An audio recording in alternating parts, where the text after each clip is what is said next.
Mateo capítulo 28, versículo 18 dice: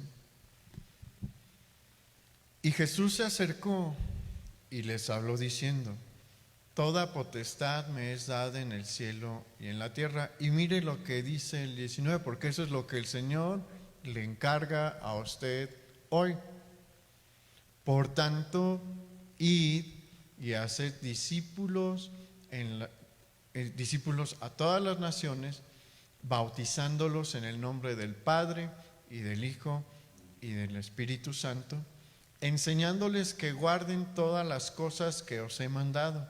Y aquí yo estoy con vosotros todos los días hasta el fin del mundo. Amén. ¿Sabe que los primeros cristianos entendieron esto muy bien? ¿Qué vemos nosotros hacer a Pedro después del día de Pentecostés, o más bien durante el día de Pentecostés, después de ser lleno del Espíritu Santo, ir y predicar? Y si usted revisa todo el libro de los Hechos, usted va a encontrar que es un libro que nos habla de cómo los primeros cristianos estuvieron predicando en todo el mundo conocido. Y si usted revisa la historia de la iglesia, va a encontrar que los demás discípulos y que un montón de cristianos durante los primeros 3 siglos hicieron justo esto que el Señor les encargó. Fueron a ser discípulos a todas las naciones. Pero ¿y el día de hoy? ¿Qué está pasando con nosotros el día de hoy?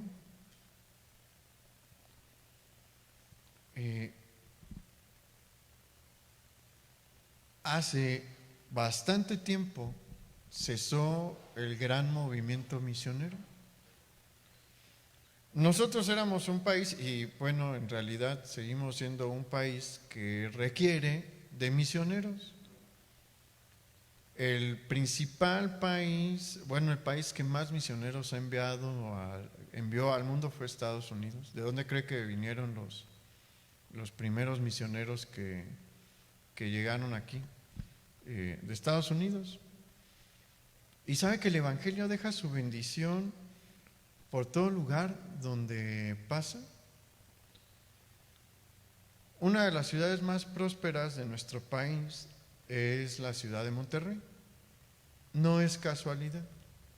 ¿A dónde cree que llegaron los primeros misioneros? A Monterrey. Y es una de las ciudades que más recibió el Evangelio, y de ahí se dispersaban los distintos proyectos de misiones a lo largo del país.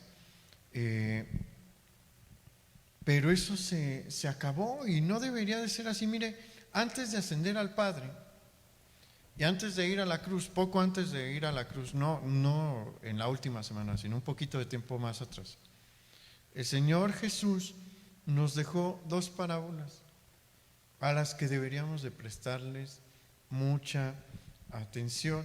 Acompáñenme a ver la primera que vamos a analizar hoy, en Mateo capítulo 25, versículo 14.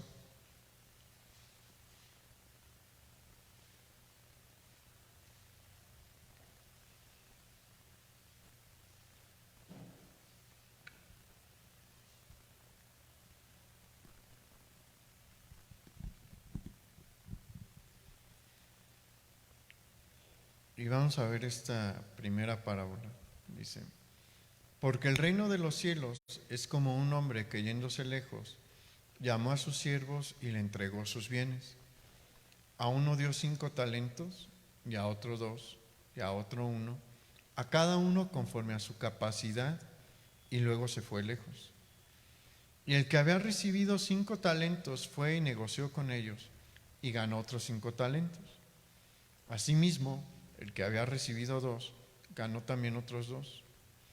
Pero el que había recibido 1 fue y cavó en la tierra y escondió el dinero de su señor. Después de mucho tiempo vino el señor de aquellos siervos y arregló cuentas con ellos. Y llegando el que había recibido 5 talentos, trajo otros 5 talentos, diciendo: Señor, 5 talentos me entregaste, aquí tienes, he ganado otros 5 talentos sobre ellos. Y su señor le dijo: bien, buen siervo y fiel, sobre poco has sido fiel, sobre mucho te pondré, entra en el gozo de tu señor. Llegando también el que había recibido 2 talentos, dijo: Señor, 2 talentos me entregaste, aquí tienes, he ganado otros 2 talentos sobre ellos. Su señor le dijo: bien, buen siervo y fiel, sobre poco has sido fiel, sobre mucho te pondré, entra en el gozo de tu señor. Pero llegando también el que había recibido 1 talento, dijo: Señor, te conocía que eres hombre duro, que ciegas donde no sembraste y recoges donde no esparciste, por lo cual tuve miedo y fui y escondí tu talento en la tierra, aquí tienes lo que es tuyo. Respondiendo su señor le dijo: siervo malo y negligente, ¿sabías que ciego donde no sembré y que recojo donde no esparcí? Por tanto, debías haber dado mi dinero a los banqueros, y al venir yo hubiera recibido lo que es mío con los intereses. Quitadle pues el talento y dadlo al que tiene 10 talentos, porque al que tiene le será dado y tendrá más, y al que no tiene, aún lo que tiene le será quitado. Y al siervo inútil echadle en las tinieblas de afuera, ahí será el lloro y el crujir de dientes. Y lo primero que nos salta en el versículo 14 es el paralelismo que existe con el regreso de nuestro Señor Jesús. Porque el pasaje comienza, la parábola comienza hablándonos de la partida del Señor de la parábola. Se va a un largo viaje, sus siervos no saben cuándo va a regresar, y eso se asemeja a cómo ha sido la vida de la iglesia a partir de que Jesús ascendió al Padre. Es como si él hubiera emprendido este gran viaje. En un pasaje paralelo se nos enseña que iba con una misión, iba a hacer algo el Señor de la parábola, no iba nada más así de vacaciones. No vamos a entrar a detalles, ¿no? De lo que iba a realizar, pero iba con una misión, ¿no? En su viaje, y después iba a regresar. Los siervos no sabían cuándo iba a regresar, pero a cada uno se le otorgan distintas cualidades, distintas cantidades del tesoro de su Señor. Y el versículo 15 nos dice que se les da una cantidad distinta a cada uno de acuerdo con sus capacidades. Y aquí hay una cosa importante,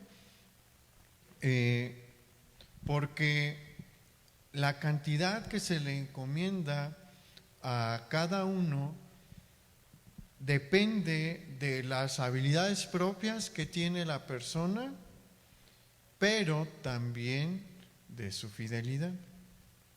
Y eso lo encontramos hasta en la vida del día de hoy, ¿no?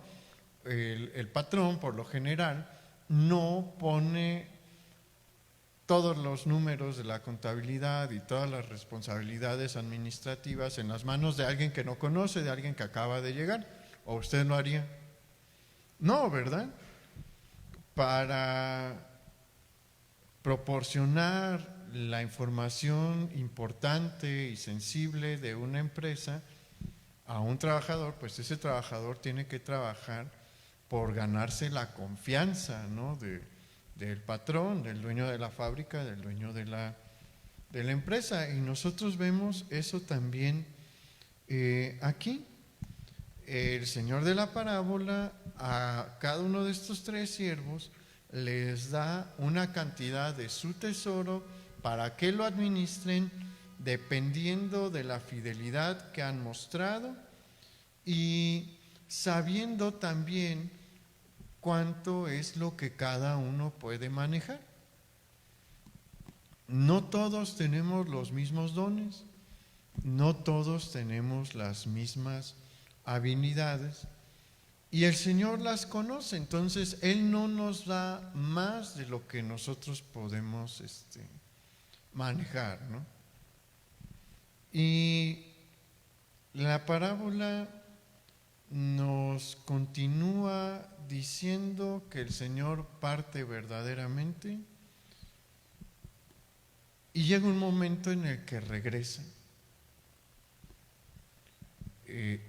Como va a llegar un momento en el que Él va a regresar por su iglesia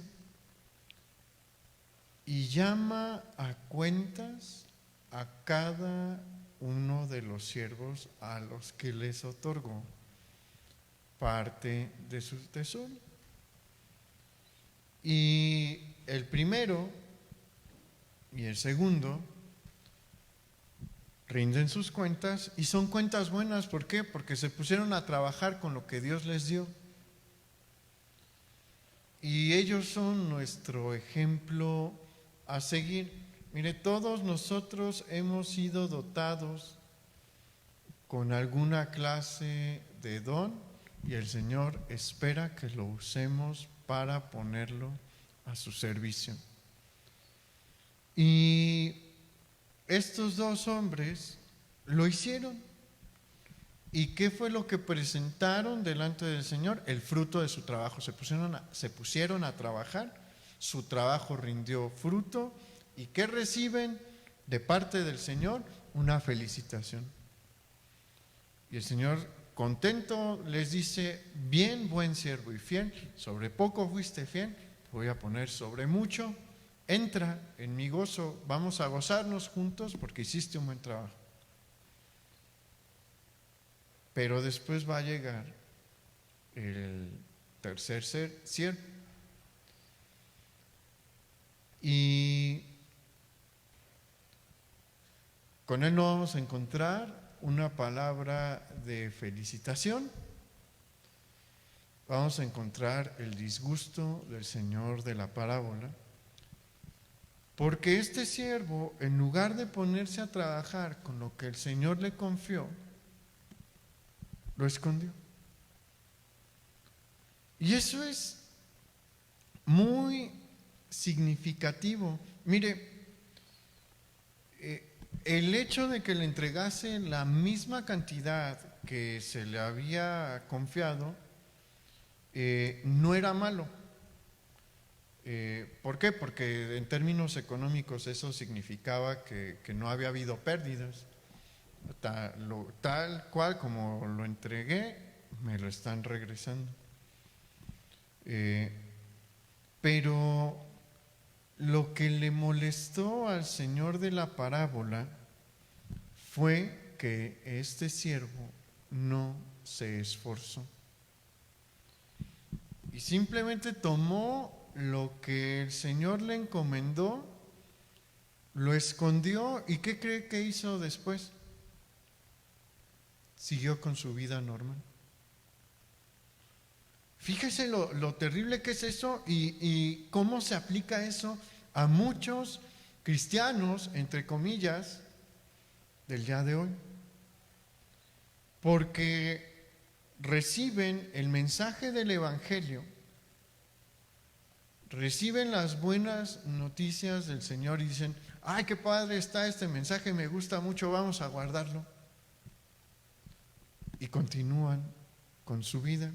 Y puede que vengan a la iglesia, ¿no? Porque les gusta lo que se enseña en la iglesia, pero todo lo guardan.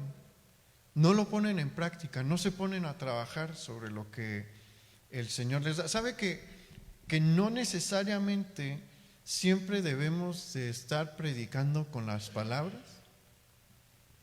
En muchas ocasiones nuestro testimonio es suficiente predicación para muchos.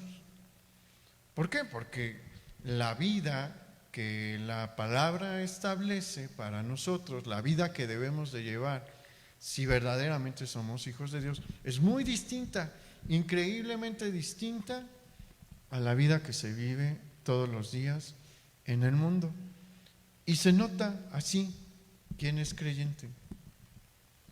Me acuerdo hace poquito con mi hermano y yo hacemos mucho deporte y antes de que llegara esta contingencia nos juntábamos a jugar con amigos como Franco y otros cada 15 días a jugar los sábados. Ya no se ha podido, llevamos 5 meses sin esto, ¿no?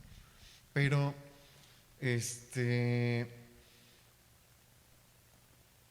un viejito se me acercó y me dijo, allí en el parque, ¿no? Donde jugamos, ¿ustedes son cristianos? Y le digo, sí, ¿cómo saben? Porque los he visto jugar. Resulta que este señor es pastor de una iglesia también. Y se nota luego cuando están jugando los cristianos. Y la verdad es que sí, es bien distinta la manera en la que uno se envuelve en todas las áreas de la vida, ¿no? Como en esta. Entonces, nuestro estilo de vida es una manera de predicarle a los demás, y en un momento determinado se va a notar tanto la diferencia que alguno se va a acercar a nosotros a preguntarnos por qué vivimos así, y ahí podemos empezar a predicar ya con nuestra palabra. Pero hay algunos que dicen, no, es que a mí nada más me gusta ir a la iglesia, pero seguir mi vida como este hombre, haciendo lo que yo quiero. Se quitó de la responsabilidad de ponerse a trabajar con lo que el Señor le había otorgado, con lo que el Señor de la parábola le había otorgado. Él dijo simplemente, no, pues esto es mucha responsabilidad, yo no lo quiero, lo voy a entregar exactamente igual que como me lo dieron, lo voy a enterrar en un lugar donde nadie sepa, y cuando llegue pues nada más regreso y lo saco de ese lugar y lo entrego tal cual y no hay problema. Pero al Señor de la parábola eso no le gustó. ¿Por qué? Porque despreció lo que Él le encomendó. Es más, si Él lo hubiese entregado con pérdidas, o sea, si no lo hubiera entregado íntegro, pero le hubiera dicho al Señor, ¿sabe qué, Señor? Pues es que hice este negocio y le eché todas las ganas, pero fallé, me salieron estas cosas mal, tal o cual cosa pues no salió, pero esto es lo que entregamos, lo que logré rescatar o algo. El Señor no lo hubiera rechazado. ¿Por qué? Porque pues ¿cuántos saben que no siempre salen las cosas bien? No siempre salen bien los negocios, no siempre todo es perfecto, no siempre se producen 5 talentos con uno, ¿no? Pero no hizo eso y el Señor lo percibió. Simplemente le entregó esto y le dijo, bueno, no hiciste ni el menor de los esfuerzos. Porque ¿cuál era el menor de los esfuerzos? Llevarlo a los banqueros. No se requería de mucho. ¿Qué era lo que tenía que hacer este señor, este siervo? Tomar el dinero, llevárselo al banquero, firmar un contrato, y cuando llegase su señor, ir y decir, ¿sabes qué? Aquí está el contrato, ocupo que me lo regreses y que me des los intereses. Y ya. ¿Es mucho esfuerzo? No. Pero ni siquiera eso pudo hacer. No hizo nada por agradar a su Señor. Y sabe que a veces vivimos nosotros también así. Hay muchas personas que también están viviendo así, sin querer hacer lo mínimo para mostrar que aman a su Señor, que respetan a su Señor. ¿Qué es lo mínimo que nosotros podríamos hacer? ¿Qué es el equivalente para nosotros de ir y llevarle a los banqueros el don que el Señor nos ha dado para que nos den los intereses? Compartirle a la gente de nuestra casa que no se ha convertido. Y si se cierran, porque muchos se van a cerrar y no quieren escuchar, vivir como el Señor nos dice para que ellos vean la luz. Es lo mínimo que podríamos hacer. ¿Y sabe qué? Hay quienes, no todos están llamados a irse a la selva, no todos están llamados a o no pueden, porque hay quienes ya se convirtieron pues en una edad avanzada, ¿no? Y el Señor no les está pidiendo pues que se vayan ahí al Amazonas, ¿no? A las tribus que ni siquiera conocen el metal, ¿no? Y les lleven el Evangelio. No, pero sí nos está llamando a llevar el mensaje a aquellos que están cerca de nosotros. Podemos compartirle a muchísimas personas. Con esto de la sana distancia y lo de quédese en casa, pues sí ha habido ciertas limitantes, ¿no? No convivimos con la misma cantidad de personas todos los días, pero esto se va a acabar, en unos meses se va a acabar. Y nuevamente va a tener un montón de personas a las cuales le va a poder compartir y le van a preguntar, ¿cómo te llevaste la contingencia? ¿Y sabe qué debe de usted contestar? Bien, de la mano del Señor. Hubo cosas difíciles, pero el Señor me ayudó en todo. Y si usted les dice eso, le van a preguntar qué hizo el Señor. Se lo aseguro, porque la mayoría de la gente le ha sufrido y la mayoría de la gente no tiene lo que nosotros tenemos. ¿Ha pasado por un tiempo difícil durante estos 5 meses? ¿Y el Señor lo dejó? ¿No impactará a aquel que pasó también por un tiempo difícil y sí le batalló y se quedó solo, y si estaba solo sin ayuda del Señor, nuestra respuesta? ¿Y no abrirá eso el camino para que les compartamos? Sí. Y lo mínimo que podemos hacer es eso, llevar estas palabras de ánimo y esperanza. Como este siervo no lo hizo, el Señor le dijo que era un siervo malo y negligente. Pero antes de decirle eso, nosotros podemos ver que este hombre presentó un montón de excusas. Y esas excusas eran mentiras. ¿Por qué? Porque le dijo a su Señor, es que te tuve miedo porque pues sé que tú recoges donde no esparciste y ciegas donde no sembraste, y no quería correr el riesgo, entonces por eso lo escondí.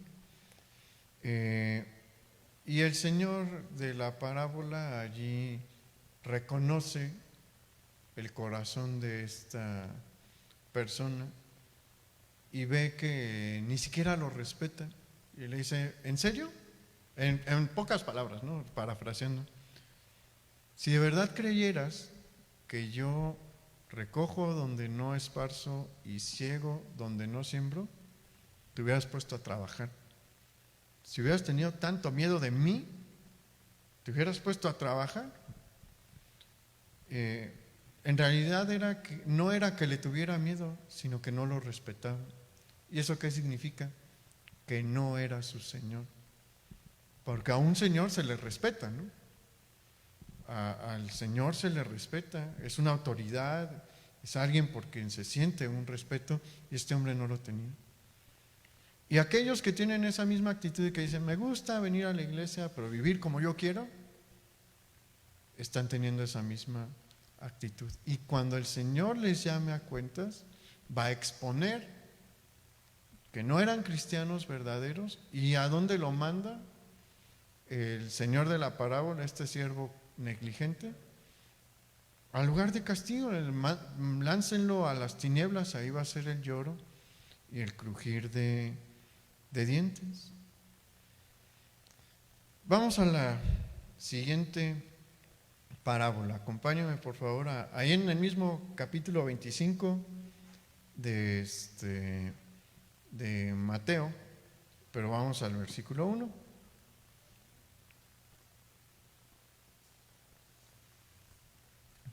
Perdón. Mateo 25:1. Dice: entonces el reino de los cielos será semejante a 10 vírgenes que, tomando sus lámparas, salieron a recibir al esposo. 5 de ellas eran prudentes y 5 insensatas.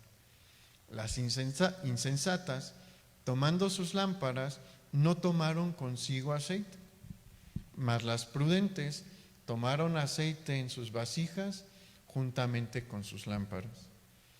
Tardándose el esposo, cabecearon todas y se durmieron.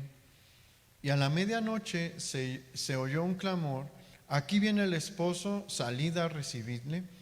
Entonces todas aquellas vírgenes se levantaron y arreglaron sus lámparas. Y las insensatas dijeron a las prudentes: dadnos de vuestro aceite, porque nuestras lámparas se apagan.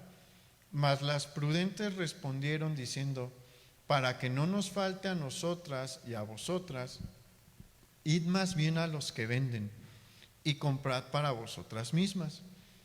Pero mientras ellas iban a comprar, vino el esposo, y las que estaban preparadas entraron con él a las bodas, y se cerró la puerta. Después vinieron también las otras vírgenes diciendo: Señor, Señor, ábrenos. Mas él respondiendo dijo: de cierto os digo que no os conozco. Velad pues, porque no sabéis el día ni la hora en que el Hijo del Hombre ha de venir. Y mira, hay cosas muy interesantes en el contexto de esta parábola. En primer lugar, debemos de entender lo que eran las vírgenes a las que se hace referencia en esta parábola.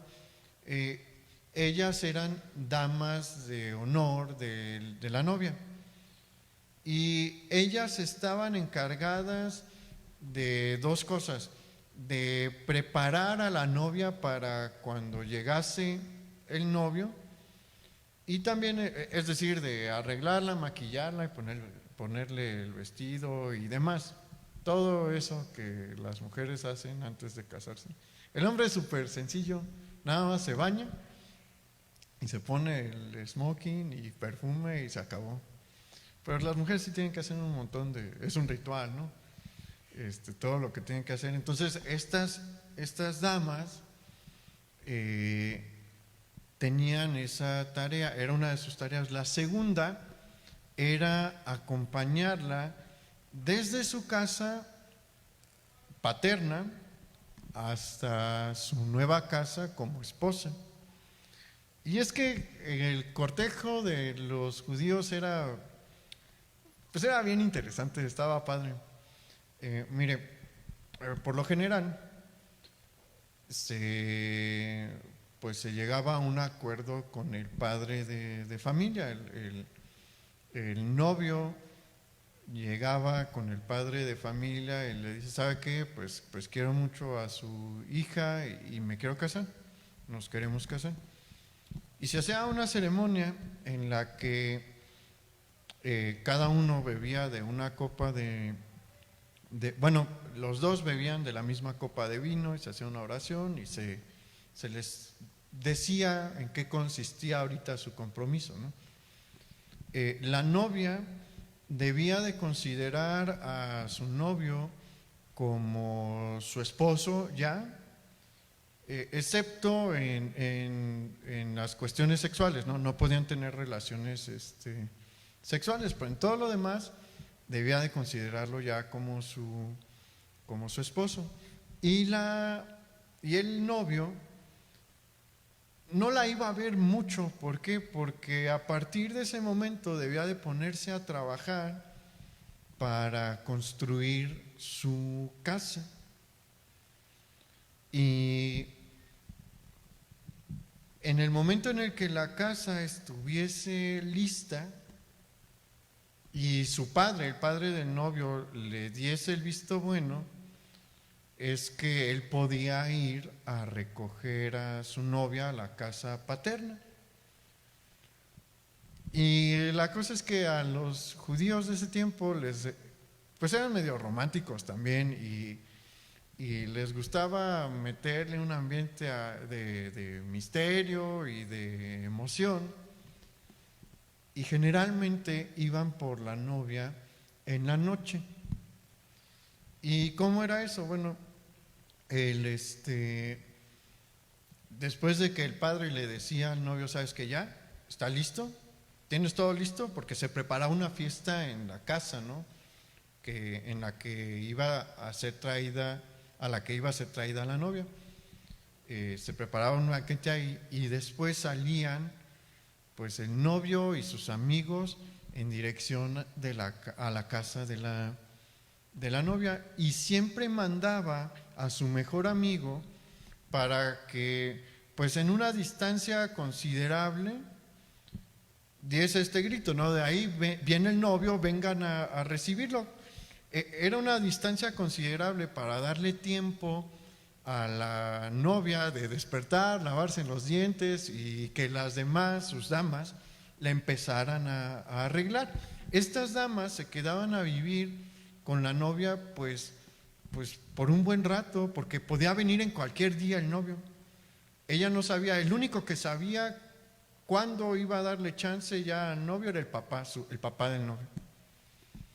Entonces, pues todas las noches había esa expectativa de, pues tal vez en esta noche vengan por mí, ¿no?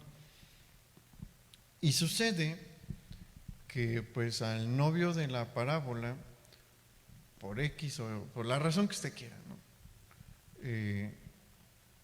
Tarda, se retrasa en terminar la casa. Y pasa una noche y un mes y 2, 3, 4, un año. Y no llega, ¿no? ¿Y qué hacen las damas? Bueno, unas siempre están prevenidas. Y las otras solo disfrutan de la fiesta. Porque pues se la pasaban bien, haga de cuenta que, bueno, yo nunca estuve en una pijamada ni así, pero supongo que se la pasan bien las muchachas en las pijamadas. Haga de cuenta que tenían pijamada todos los días, porque todos los días debía de estar lista la novia, todos los días debía de haber una preparación previa, porque dudo mucho que pues así en 15 minutos, ¿no?, pudiera estar ataviada por completo. Supongo que la dejaban a medio preparar, para que cuando llegase el amigo del novio con la voz de júbilo, pues en media hora todo pudiera estar listo, ¿no? Entonces, 5 participan de la fiesta, pero se preparan porque tienen otra función. Ellas deben de acompañar a la novia desde su casa hasta la casa de su esposo durante la noche, y pues en ese tiempo no hay alumbrado público. Entonces es una procesión en la que ellas van alumbrando el camino, llevando a la novia a la casa del esposo. ¿Y qué era lo que ellas tenían que hacer? No eran lamparitas así como la de Aladino, no, eran antorchas con trapos viejos arriba, sobre los que se vertía aceite. Y se estima que cada 15 minutos se tenía que vertir nuevo aceite para mantener la flama encendida. Entonces, si era un camino pues largo, debían de tener una buena reserva de aceite para estar cambiando, virtiendo más aceite durante la procesión y que la luz no menguase. Eso implicaba pues un esfuerzo económico por su parte.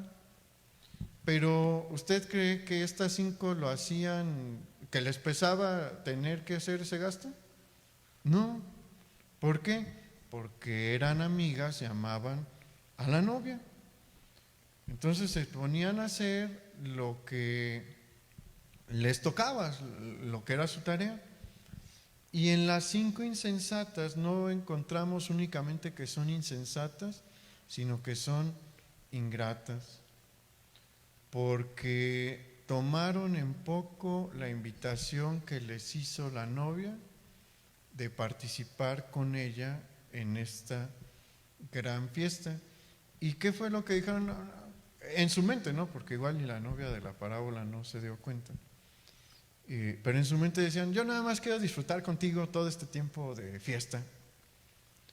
Y pues me da igual ahí si tengo que hacer el trabajo que me encargaste, ¿no? Ya después me comportaré como debo de comportarme.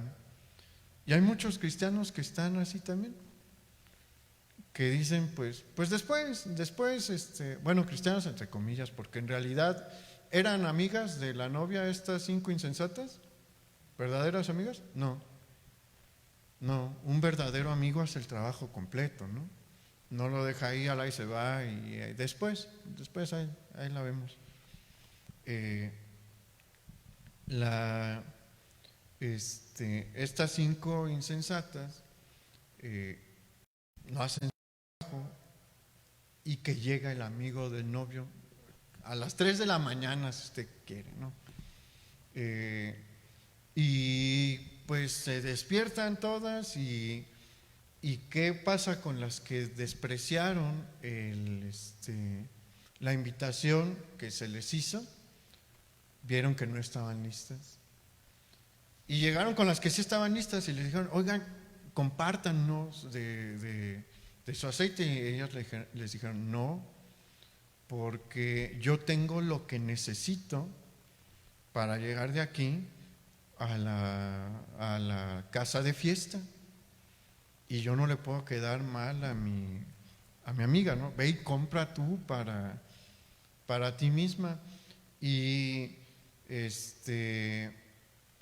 sucedió que las que se portaron mal, que tuvieron una mala actitud, en el último momento quisieron subsanar su error, pero ¿qué fue lo que pasó? Ya era muy tarde. Ya no era el tiempo. ¿Cuántos saben? ¿Sabe usted, hermano, que no siempre están las puertas abiertas? Mire, Dios nos abre a veces la puerta por tanto tiempo que creemos que siempre va a estar ahí, pero no. Va a haber un tiempo en el que la puerta se va a cerrar. Y la cosa es que nosotros no sabemos ese tiempo. Pero acuérdese, eso es algo que vemos a lo largo de la historia bíblica, porque el arca estuvo abierta ¿por cuánto tiempo? 120 años. 120 años Dios abrió la puerta y le dijo a todo mundo, si quieren entrar y salvarse, está abierto aquí. Cualquiera que quiera puede entrar. Pero ¿sabe cuándo quiso empezar a entrar la gente? Cuando empezó a llover. ¿Y sabe qué les dijo Dios? No. El tiempo se acabó cuando empezó a llover y yo cerré la puerta.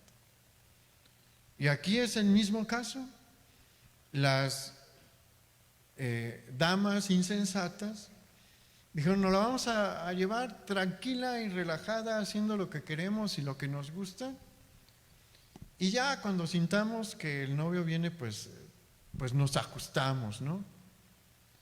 Pero con Dios no funcionan las cosas así, porque llegó el novio, quisieron ir a subsanar su error y lo que pasó es que se encontraron con una puerta cerrada y tocaron. ¿Y qué creen que les dijo el novio? No pueden entrar. Y con justa razón, porque probablemente él las conocía y obviamente es probable que haya sentido molestia al decir, oigan, me tardé, aparte, duré mucho tiempo en poder ir y no pudieron estar listas. Yo no quiero que eso me diga el Señor a mí. ¿Usted quiere que el Señor le diga así? Porque ciertamente ha pasado mucho tiempo desde que el Señor ascendió. Sí es cierto. Han pasado casi 2000 años. Pero ¿no será un insulto para el Señor si viniese hoy que nos encuentre así, dormidos y no preparados? Nos podría decir: hey, me conoces desde hace tantos años y cuentas con toda la historia de casi 2000 años de mi iglesia, 2000 años, y no te pudiste preparar. Te di todo el tiempo posible para que te prepararas para mi venida y no lo pudiste hacer. ¿Sabes por qué no lo hiciste? Porque no me amas, porque no tienes un verdadero interés, y como no tienes un verdadero interés, no puedes entrar. Por eso el Señor hoy nos está llamando a sacudirnos el sueño. El Señor hoy nos está llamando a cambiar como iglesia. No nos está llamando ahorita en este instante, puede que en un futuro, quién sabe, ¿no?, lo que Dios quiere para cada uno de nosotros, pero ahorita, hoy, no nos está diciendo que nos vayamos a la sierra o a la selva de nuestro país. Nos está llamando nada más a vivir como Él estableció. Nos está llamando a predicar con nuestra vida, viviendo como dice la Biblia. Y nos está hablando a compartirle a aquellos que están a nuestro alrededor. Nos está llamando a cambiar nuestra manera de hablar. ¿Cuántos saben que la manera en la que hablamos es muy distinta?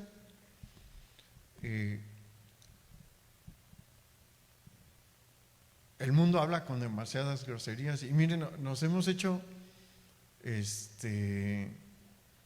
la televisión ha influido mucho para acostumbrarnos a ciertas groserías, pero al Señor no le agrada que tengamos ese tipo de léxico. ¿Y cuántos saben que se nota? A mí me han preguntado en muchas ocasiones: maestro, ¿por qué usted no dice groserías? Pues porque no lo ocupo, no me nace, no ocupo esas palabras para expresar nada. Pero yo crecí en un ambiente cristiano. Si usted se pone en las manos de Dios, Dios puede cambiar ese tipo de situaciones. Mi papá viene de una región bien particular, donde tienen un léxico florido. Y una vez le pregunté a mi papá, yo nunca lo he oído decir groserías, pero pues sí he oído a mucha gente de allí. Y le pregunté: ¿cómo dejaste de decir groserías? Y me dijo: pues el Señor. Llegó un momento en el que me di cuenta: ay, ya no digo nada. ¿Pero es por qué? Porque Él le entregó su corazón a Dios y Él hizo el cambio. Pero se necesita querer hacer el cambio, y eso es a lo que Dios nos está llamando. Mire, hay muchas cosas del pecado, o la mayoría de las cosas, o todo lo del pecado, no lo podemos cambiar nosotros en nuestras fuerzas. El cambio lo hace Él. Pero sí hay una cosa que nosotros debemos de hacer, y es querer cambiar. No es nada más decir: Dios, cámbiame. No. Dios tiene que ver en nuestro corazón el deseo de cambiar. En el momento en el que Él ve el deseo por cambiar, nos ayuda. Pero si esperamos que Él haga todo y que nos lleve como el agua lleva a los barquitos en el río, no va a pasar.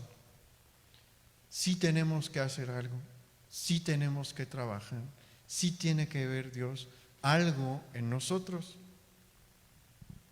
Y es a lo que nos está llamando hoy. Y yo le animo, hermano, porque no sabemos, nadie sabe cuándo regresa nuestro Señor. Pero póngase a pensar cómo quiere rendirle cuentas.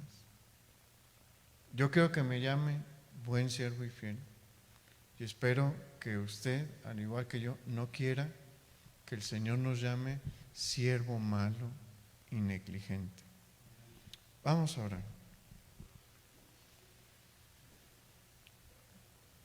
Señor, te damos muchas gracias por hoy hablarnos de esta manera, porque lo necesitamos. Honestamente, como iglesia nos hace falta despertar, nos hace falta entender el privilegio que tenemos. Somos los portadores de tu mensaje, somos los que lo tenemos hoy aquí. Lutero ya no está aquí, Wesley ya no está aquí, estamos nosotros. Y tú quieres usarnos como a ellos. Y el tiempo está más cerca hoy que 500 años atrás, cuando Lutero estuvo, o 300 años atrás, cuando Wesley estuvo. El tiempo está más cerca hoy, pero tristemente estamos más dormidos. Señor, despiértanos y ayúdanos a entender que tú vienes y que aquel que no se haya preparado se va a encontrar con una puerta cerrada. Y no queremos ser de eso, Señor. Danos fuerza, danos ánimo, Señor. Enciéndenos nuevamente. Danos, Señor, de tu aceite, para que cuando vengas estemos listos para llevar a tu iglesia, que somos nosotros también, a tu presencia. Y podamos disfrutar de tu bendición y de tu gloria.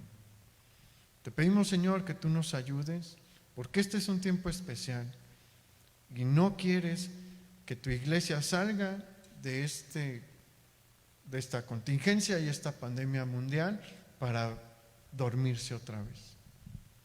Te pedimos que tú nos ayudes, en el nombre de tu Hijo Jesucristo. Amén. Pues sonría, hermano. Bueno, con el cubrebocas no pueden ver la sonrisa, pero el Señor le bendiga y que pasen